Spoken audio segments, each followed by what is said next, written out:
Good morning everyone. Welcome back to Porchselvanvlogs. We are at a major city located in the north central known as Anuradhapura, on our 8th day of the Sri Lanka series. We stayed in Relish, a cozy homestay near the main bus stand, which costs around 3,600 Lankan rupees for a night. Let's keep our bags in the reception and head out for breakfast.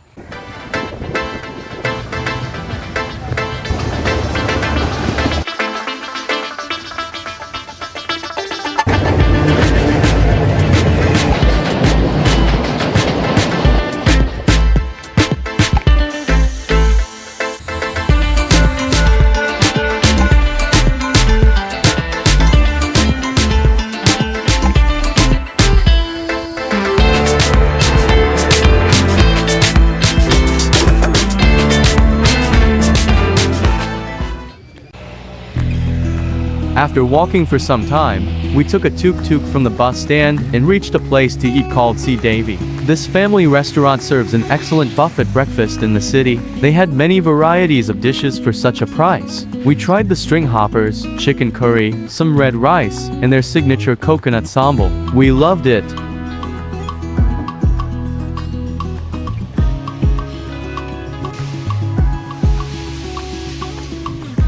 Our first place for the day was the Isaramuniya Temple, situated in the ancient city of Anuradhapura, within the renowned cultural triangle of Sri Lanka. The temple complex is approximately 5 kilometers away from the central part of Anuradhapura town. The quickest way to reach Isaramuniya from Anuradhapura town is by tuk-tuk. The journey usually takes around 10 minutes. This is the most convenient option for those who prefer a direct route. Public buses are available that go near the Isaramuniya temple. However, public transport may not drop you off directly at the site, requiring a short walk.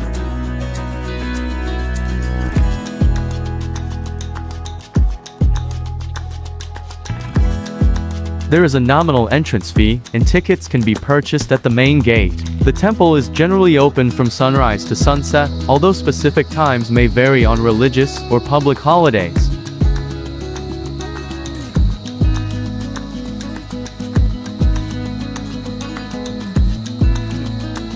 Isaramuniya is a historic Buddhist temple. It is a site that captures both spiritual essence and artistic beauty, making it a must-visit destination for anyone touring Sri Lanka's cultural triangle. With its intriguing rock carvings, unique architectural features, and historical significance, Isaramuniya offers a captivating experience for history buffs, art enthusiasts, and spiritual seekers alike.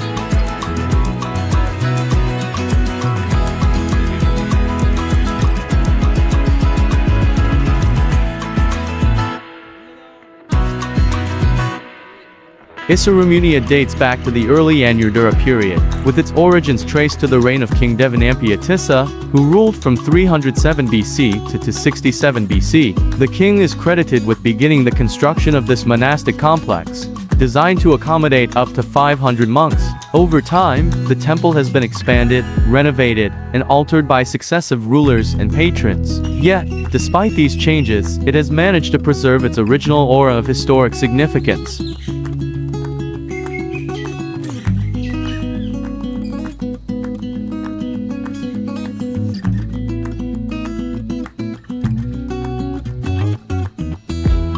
Several archaeological excavations have been conducted at Isaramuniya, unveiling a treasure trove of artifacts, sculptures, and inscriptions. These objects range from religious artifacts to items of daily use, providing invaluable insights into the early Buddhist civilization in Sri Lanka. Inscriptions found at the site are mainly in ancient Sinhalese script and Pali language, shedding light on the temple's religious activities, royal patronage, and social engagement with the community. These findings have enriched our understanding of Isaramuniya and contributed to broader studies related to Sri Lanka's cultural, religious, and historical narratives.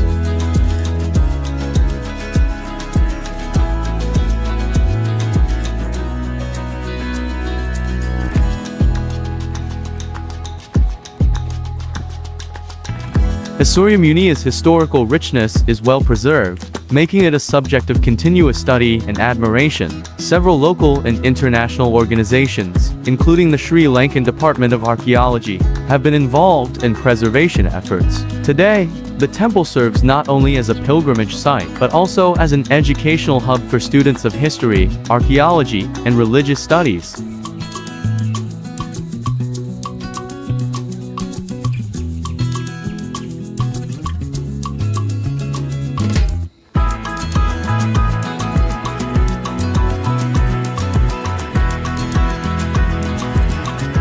The temple complex comprises several key structures, including the main shrine, a stupa, and the famous rock-carved pond. The architecture is predominantly built from local stone and showcases intricate carvings and designs.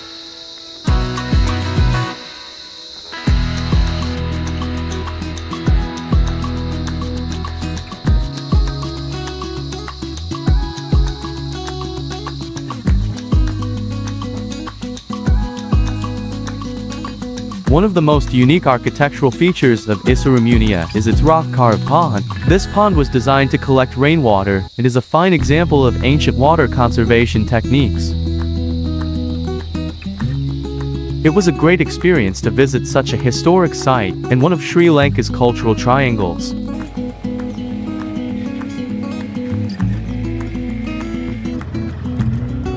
Our next place to visit in Anuradhapura is Jaya Sri Maha Bodhi. From Isaramunia, it's just a few minutes away by tuk-tuk.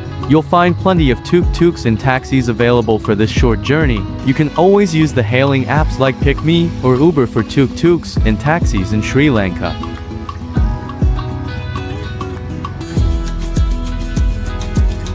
There is an entrance fee for tourists, while locals can enter for free. The ideal time to visit is during the cool season, from November to April. This is also the period when the most significant Buddhist festivals occur, offering visitors an opportunity to witness the Sri Maha Bodhi in its full ceremonial grandeur.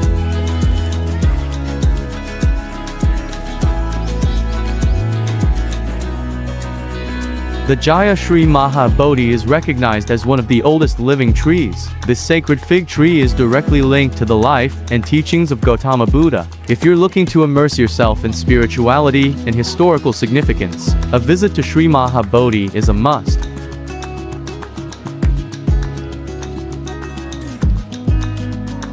The story of Sri Maha Bodhi begins with the original fig tree in Bodh Gaya from India. It was under the shade of this tree that Siddhartha Gautama, after years of seeking spiritual truth, finally achieved enlightenment and became the Buddha. This event marked the birth of Buddhism. The tree itself, known as the Bodhi, soon became a symbol of spiritual awakening and reverence. It is said that after achieving enlightenment, one of the first things the Buddha did was show his gratitude to the tree for providing him shelter during his transformative journey. The tree itself, known as the Bodhi, soon became a symbol of spiritual awakening and reverence. It is said that after achieving enlightenment, one of the first things the Buddha did was show his gratitude to the tree for providing him shelter during his transformative journey. Pilgrims from far and wide traveled to Bodh Gaya to pay their respects, seeking to be closer to the origins of Buddhist teachings and hoping to draw inspiration from the very ground where he once meditated. After visiting the Sri Maha Bodhi temple, we reached to our homestay and checked out. Now we are going to a city on the northern tip of Sri Lanka by train. Any guess to which city, guys? Yeah, we are going to Jaffna, the capital city of the northern province of Sri Lanka.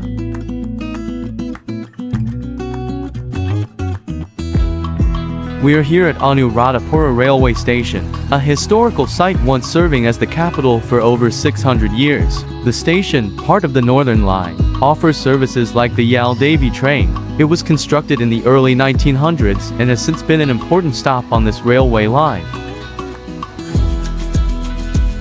We planned to travel past noon by 2:30 p.m. and tried to book the tickets online earlier, but these local trains were not available for online reservation. Hence, we purchased them directly by reaching 1 hour before the train departure. We purchased a second-class ticket to Jaffna as first class was not available on this train, and the ticket cost around 700 Lankan rupees each. The facility at the station was very well maintained, and I appreciate its clean and beautiful surroundings. The waiting area, the restroom, and the canteen at the first platform were all very well placed, and we also had our lunch here. Since the train to Jaffna arrives on the second platform, we have to take a subway that runs under the train tracks and gives way to the second and third platforms here.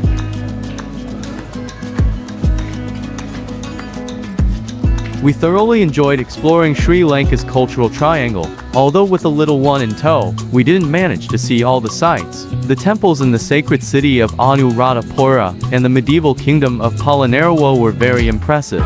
What an amazing serene atmosphere.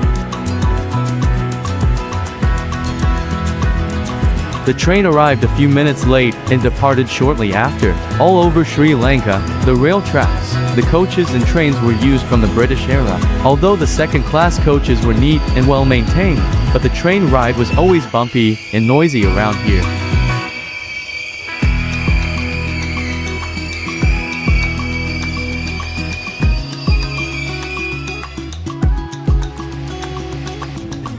The train journey was marvelous. The lush green paddy fields and scenic beauty we saw on our way were amazing, and the open windows in these coaches gave us nice views. So let's enjoy these views for some time.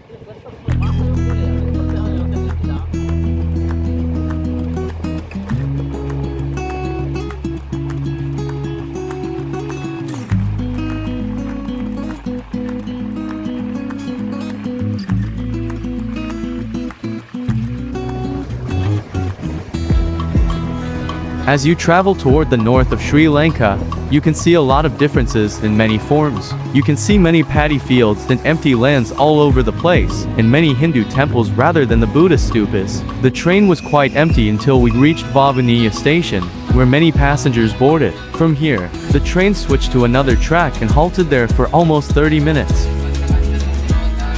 And just to let you know that there are no pantries available on this train, so don't forget to bring drinking water and snacks to enjoy this ride.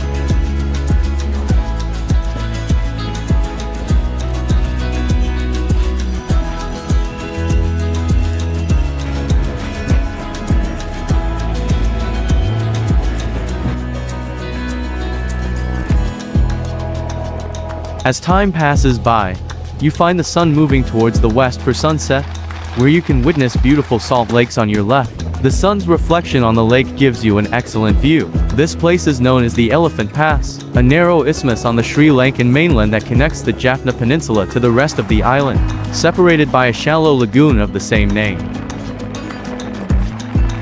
As you can see the windmill, it means we are very near to India, as you can see the same windmill from Dhanushkodi, an abandoned town at the southeastern tip of Pamban Island of the state of Tamil Nadu in India.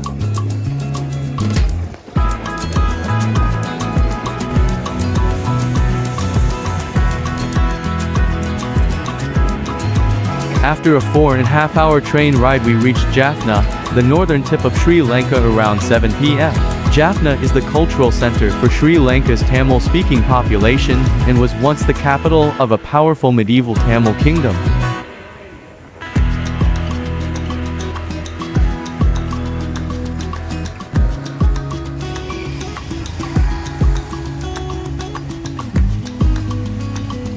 From the train station, we took a tuk-tuk to reach our homestay and got refreshed after a long journey. Later, as you know, most of the shopping markets and the attractions will be closed after 7 in Sri Lanka. So we took a tuk-tuk to the center of the city to grab dinner. On our last night in Sri Lanka, we found ourselves a big restaurant and enjoyed some local and Indian delicacies. It's time to wrap up this video. We headed straight to our homestay after dinner. One more day to witness this beautiful Sri Lanka. So travel with me and explore digitally. Until then, is Porchselvan signing off.